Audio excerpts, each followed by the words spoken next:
The world of hypercars is one of extreme speed, extreme wealth, and extreme exclusivity. Owning a Bugatti is not just about driving a car. It is about entering a rarefied circle where every component is tightly controlled, every service is managed by the manufacturer, and the level of engineering is so sophisticated that mistakes can cost millions. Bugatti is a company that has long been synonymous with this level of control. Their cars are masterpieces, but they are also machines that can feel inaccessible to owners once purchased. This control, often referred to as information asymmetry, means that the factory knows how to fix everything and the customers do not. For most buyers, this is not an issue. They pay for the privilege of owning one of the rarest cars on the planet. But what happens when a hypercar stops working or when repairs are needed outside of official channels? This is the story of Mat Armstrong, a self-taught automotive specialist, and how one of the rarest Bugattis in the world ended up in his hands, challenging the very model of corporate hypercar ownership. In early 2026, Mark McCann, a wealthy collector, made a decision that stunned the automotive world. He had purchased a Bugatti Veyron Mansory Vincent Edition, a car that is one of the rarest and most aggressively customized Veyrons ever made. This car was no ordinary Veyron. It had been modified for Middle Eastern royalty with more than €300,000 worth of bespoke upgrades added on top of the already expensive base car. The car featured fully exposed carbon fiber bodywork, polished metal arches, and a wildly vibrant interior that exists nowhere else in the world. Its value, when fully functional, was estimated to be at least £1.6 million. However, when Mark purchased it, he was facing a major challenge. The gearbox was completely broken. There was no reverse gear, and the car had been sitting off the road for 3 years. The official Bugatti repair quote to replace the gearbox was £300,000, a single component costing more than many family homes. For most buyers, this would have been financial insanity. But instead of calling Bugatti headquarters in Molsheim or an authorized service center in London or Paris, Mark made a different choice. He called Mat Armstrong. Mat Armstrong was not a factory-certified technician. He had no official credentials from Bugatti. Yet, over the years, he had gained visibility and respect as one of the most capable independent hypercar specialists on the internet. His previous work included rebuilding a crash-damaged Chiron Per Sport in Miami, a project Bugatti itself had refused to support. While the company publicly distanced itself from Armstrong's activities, his skill, knowledge, and network of international specialists had made him an unofficial hub for independent hypercar repair. Mark's decision to involve Mat was not reckless enthusiasm. It was a calculated choice based on expertise that existed outside of the official ecosystem. This decision was emblematic of a larger shift in the automotive world, one where owners are beginning to challenge the idea that hypercars must remain fully controlled by manufacturers. The economics of the situation are striking. Bugatti's official quote for a gearbox replacement was £300,000. Following the official path, Mark's total investment in the car could have reached £1.4 million for a car worth roughly £1.6 million, leaving a thin margin.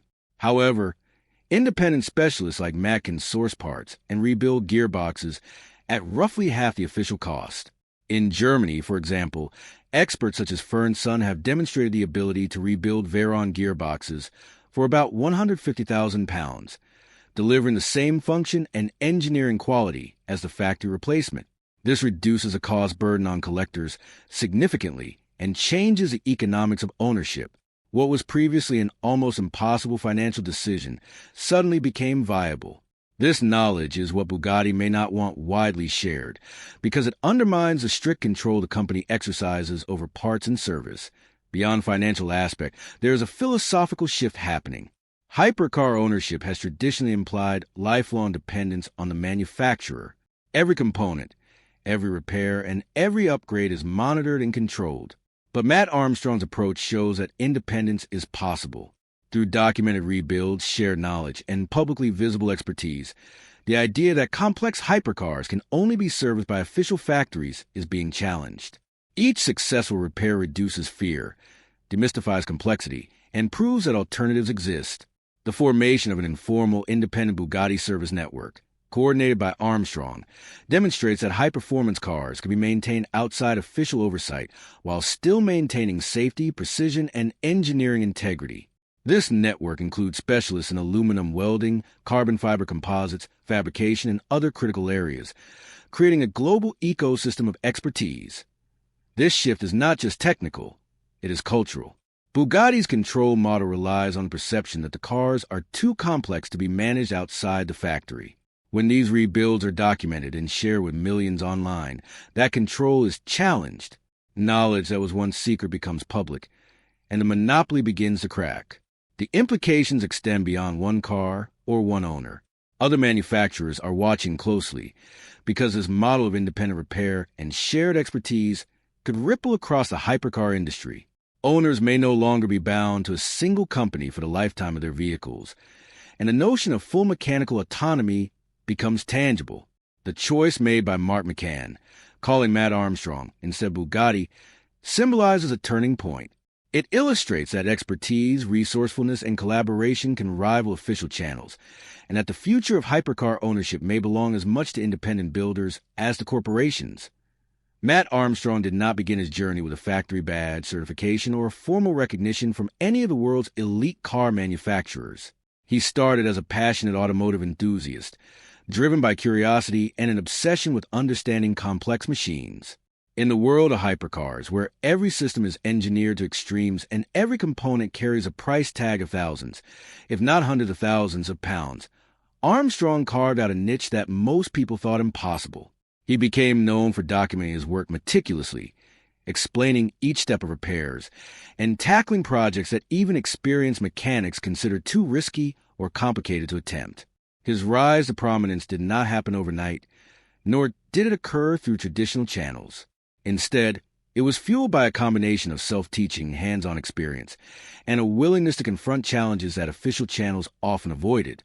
What makes Armstrong's story remarkable is not simply his technical skill, but his ability to build trust in a community that had long relied on corporate authority. The turning point in Armstrong's career was the rebuild of a crash-damaged Bugatti Chiron Per Sport in Miami, a car that Bugatti itself refused to support due to safety, liability, and policy concerns. In most cases, a manufacturer would isolate such projects entirely, citing the dangers of independent repair and the importance of maintaining brand integrity. But Armstrong approached the Chiron project with a combination of caution, precision, and analytical thinking. He understood the technical limitations, the risks of sourcing parts outside official channels, and the complex interplay of systems in a hypercar. He did not rely on guesswork. Every decision was calculated, and every step was documented. The rebuild became more than a repair. It became a visible proof of concept, demonstrating that high-level hypercar restoration could exist outside the official ecosystem without compromising safety or quality.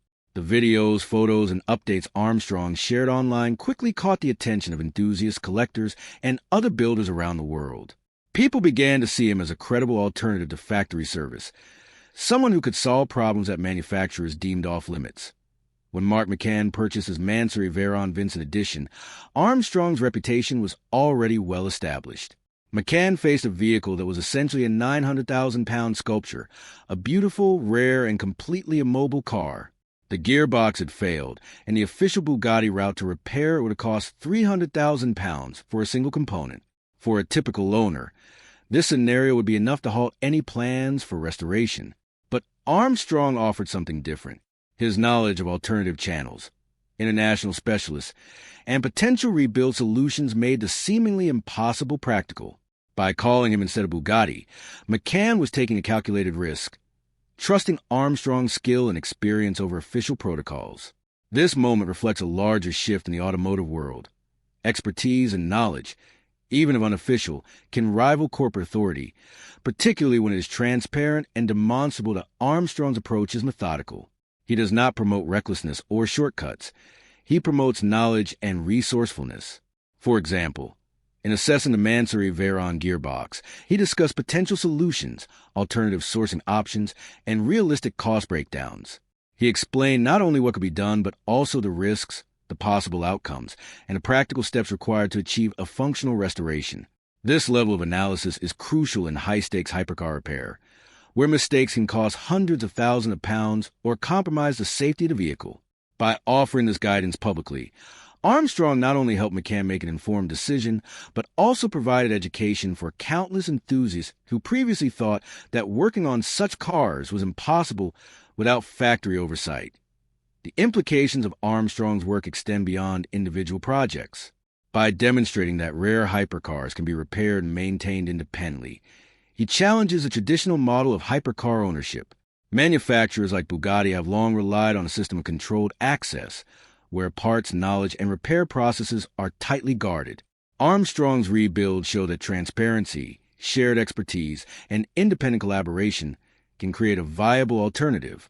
Each documented teardown, each source part, and each successfully restored car reduces a perceived monopoly of the manufacturer.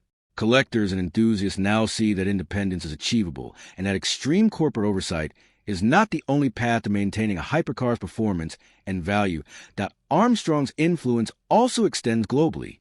He has created a network of specialists, from aluminum welders and composite experts to fabrication engineers, who can work on high-end cars with precision rivaling factory standards. This international ecosystem allows collectors like McCann to access expertise that was once confined to official dealerships, effectively forming a decentralized, independent service model. In the case of the Mansory Veyron, this network meant that components that Bugatti would not supply could still be sourced, repaired, or recreated, making the project financially viable and technically achievable. Through Armstrong's work, the idea of independence and hypercar ownership is no longer theoretical. It is happening in real time, and it is changing the way collectors think about their cars. One of the most striking aspects of the Bugatti Mansory Veyron rebuild is the financial reality behind it. When Mark McCann purchased the car, it was not simply a rare collector's item.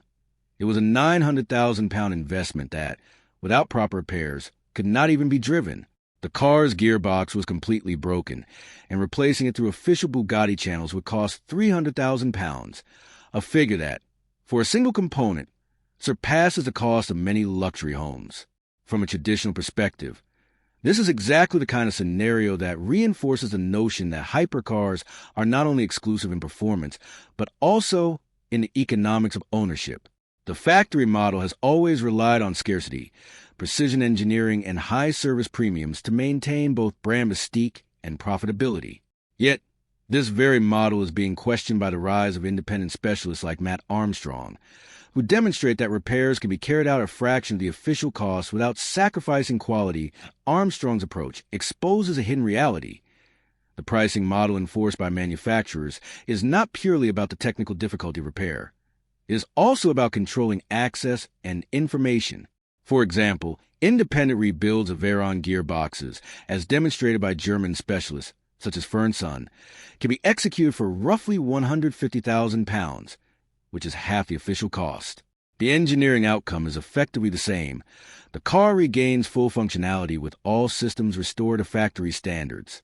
This means that collectors can maintain or restore their vehicles without paying enormous premiums, while still preserving performance, reliability, and safety. The economic implications of this are profound. If independent specialists can consistently deliver high-quality results at lower costs, the justification for extreme factory service premiums begins to weaken, and the perception of hypercars as an untouchable luxury starts to shift toward a model of informed autonomy. For Mark McCann, the decision to work with Armstrong made the project viable. With the independent route, the total investment in the car remained within the realm of economic sense. Even in a worst-case scenario, where official Bugatti pricing might have pushed total cost to £1.4 million for a car worth roughly £1.6 million, independent solutions allow the numbers to balance much more favorably. This does not mean Armstrong is encouraging reckless shortcuts. On the contrary, he ensures that every part, every repair, and every decision is technically sound. The difference is that independence introduces choice, transparency, and resourcefulness. Collectors are no longer forced to accept the only option provided by the manufacturer. They can leverage global expertise, alternative supply chains, and documented procedures to achieve the same outcome more efficiently. This represents a subtle but powerful disruption to the hypercar ownership model, shifting leverage from the manufacturer to the informed owner. The wider implications extend beyond one car or one owner. When knowledge about independent rebuilds is shared publicly, it challenges the information asymmetry that companies like Bugatti have historically relied upon.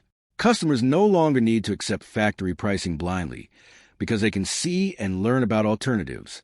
Each documented rebuild, whether it's a Chiron or a Veyron, becomes a resource for future owners, teaching them what is possible and what strategies work. The creation of this knowledge base slowly erodes the monopoly manufacturers have over parts and service, demonstrating that complexity does not require exclusive corporate control. Over time, the economics of independent repair could reshape the market, encouraging more owners to consider alternatives, reducing service premiums, and promoting a culture of transparency and collaboration. That Armstrong's work highlights another important dimension: risk management.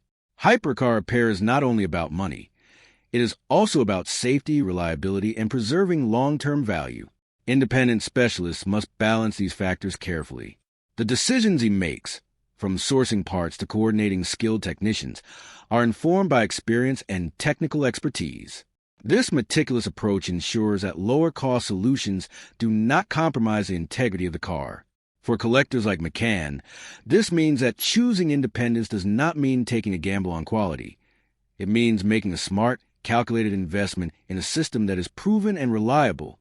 By aligning economic efficiency with technical precision, Armstrong has demonstrated that independent hypercar repair can be both practical and safe, challenging the long-held assumptions of the luxury automotive world. In essence, the economics of independent hypercar repair is about more than money. It is about freedom, choice, and empowerment. By reducing costs without reducing quality, Armstrong and specialists like him are creating a model where ownership is no longer synonymous with corporate dependency. Collectors gain the power to manage their vehicles as they see fit, fostering an environment of transparency and collaboration that benefits the entire hypercar community. This economic shift, when paired with Armstrong's skill and documented work, is fundamentally altering the conversation around hypercar ownership, turning what was once a monopoly into a landscape where knowledge, expertise, and resourcefulness are just as valuable as brand prestige. What began as a single rebuild, the Chiron Persport in Miami, has evolved into something far larger: the emergence of an independent Bugatti service network. Mat Armstrong sits at the center, not as a factory-certified technician, but as a coordinator and hub for global expertise. His approach is collaborative. He identifies specialists around the world who possess rare and precise skills: aluminum welders capable of factory-grade structural repairs, carbon fiber experts who can restore bodywork to near-original condition, and fabricators who can reproduce parts when originals are unavailable or prohibitively expensive. These professionals, once isolated and operating in relative obscurity, are now connected by a shared goal: preserving and restoring hypercars outside the constraints of official channels. What Armstrong has created is a decentralized ecosystem where knowledge, skills, and resources flow freely, and where owners can access solutions that were previously impossible without factory support, in the case of the Mansory Veyron. This network became critical. The car's gearbox needed a rebuild, and official Bugatti channels would have cost £300,000, a prohibitive sum for most collectors. Armstrong leverages relationships and knowledge of independent specialists, effectively assembling a team capable of performing the repairs at a fraction of the cost. The network extends beyond simply completing repairs.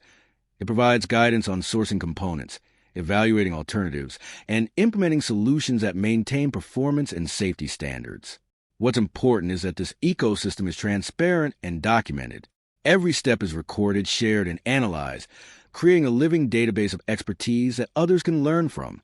Each successful repair strengthens a network, each challenge solved expands collective knowledge, and each part sourced independently proves that alternatives exist outside the official supply chain.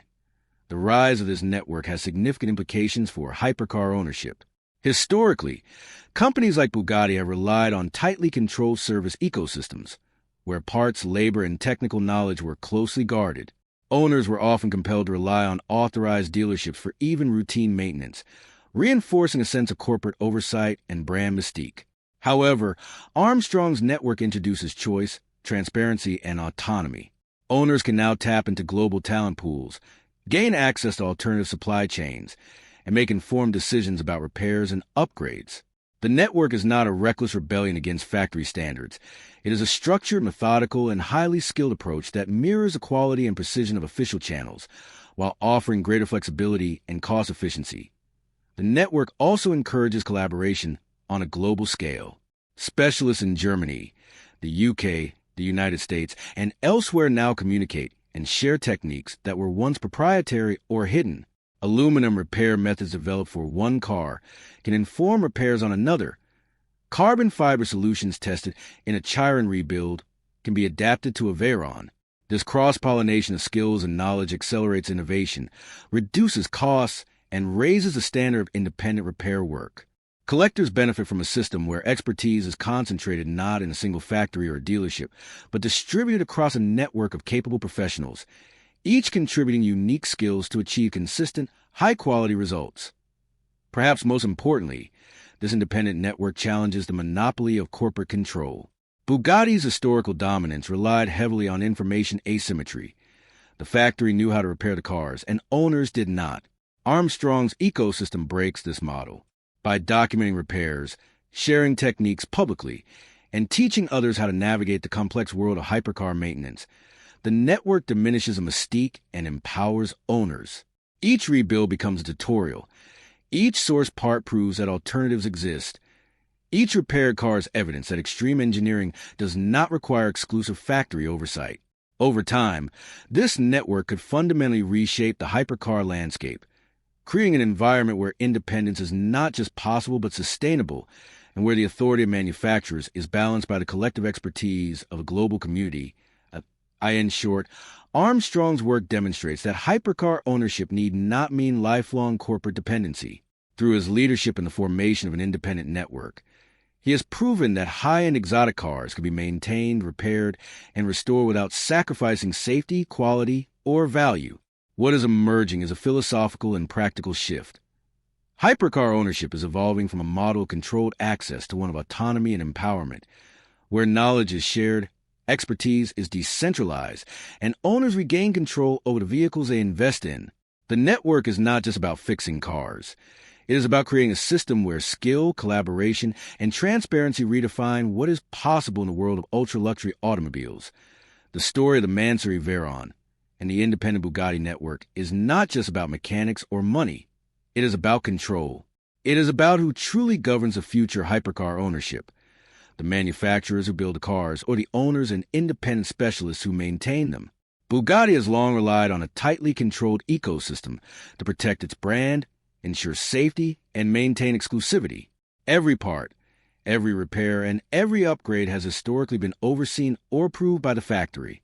This approach creates a sense of prestige and security, ensuring that vehicles remain in pristine condition and that the mystique of ownership is preserved. Yet it also establishes a system where owners are dependent on the company for even the most fundamental aspects of car maintenance. The result is a philosophical tension. Does owning a hypercar mean true ownership, or does it mean a lifelong relationship with corporate authority, where access, knowledge, and control are limited? Mat Armstrong's work challenges this paradigm. By documenting independent rebuilds, sharing sourcing strategies, and coordinating skilled specialists worldwide, he demonstrates that hypercars can exist outside the confines of official oversight. His approach is not reckless. It is calculated, precise, and educational. For the Veyron, Armstrong guided Mark McCann through a rebuild that bypassed factory channels without compromising quality or safety.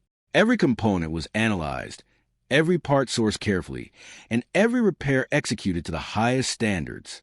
This process illustrates a fundamental principle. Ownership should not be about compliance with corporate restrictions, but about autonomy, knowledge, and informed decision-making. The fact that this model is feasible at all is disruptive. It demonstrates that hypercar ownership is not inherently tied to factory authority, and that independence can coexist with performance, reliability, and prestige. The implications extend far beyond a single car or a single owner. Bugatti, like many hypercar manufacturers, has traditionally relied on what economists call information asymmetry. The factory knows how to repair and maintain its vehicles, while owners rely on manuals, authorized dealers, and specialized service centers. This asymmetry reinforces control. Owners pay high premiums for knowledge, labor, and parts because alternatives are difficult or impossible to access. Armstrong's independent network dissolves this asymmetry. By publicly sharing knowledge and demonstrating practical solutions, he empowers owners and reduces dependence on official channels. Each documented rebuild, whether it's a Chiron